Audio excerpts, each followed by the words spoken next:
para ma-refresh lang yung water nila, hindi maipon yung mga dumi tsaka yung mga bakterya.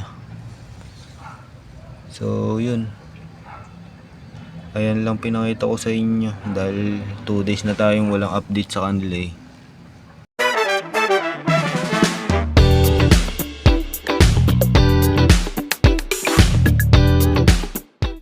You know, good evening guys. Ito yung mga fry natin sa crossbreeding half moon crown tail.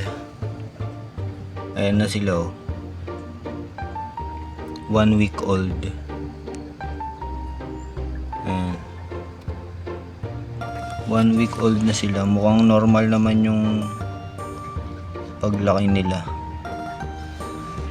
Kaya kailangan sa makalawa ililipat ko na sila sa mas malaking grow out. Ayan para magdire-diretso yung laki nila. Ayan na sila guys, puro puti. Namana na naman sa sa nanay, female crown tail. Yung tatay na ito half moon male, kulay red. Ayan na sila. Tingin ko hindi pa sila aabot ng 100 pieces. Konti lang sila. Kasi kakagaling lang din sa anak yun eh. Sa itlog yun eh.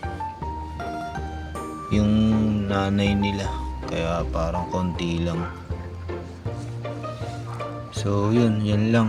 Update natin sa crossbreeding natin. Magwa 1 week old na sila. Bukas ata o sa Lunes. Basta yun. Ayan lang yung update natin. Ayan makukulit na rin sila eh. Ayan. Nagdagdag lang ako ng tubig sa nila dahil hindi pa ako makapaglinis ng tubig nila, kaya nagdagdag lang ako. Okay lang yun guys, technique yun pag busy kayo at may mga fry kayo o alagang betta fish.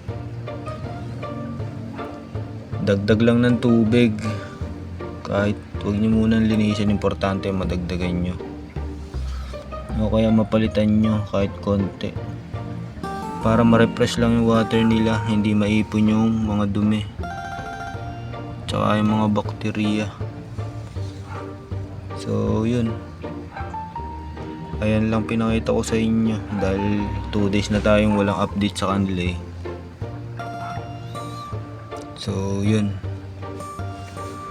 1 week old na sila. Ayan gabi na ako nakapag-video, hindi ako nakapag-video kanina umaga. So yun, hanggang dito na lang update sa crossbreeding natin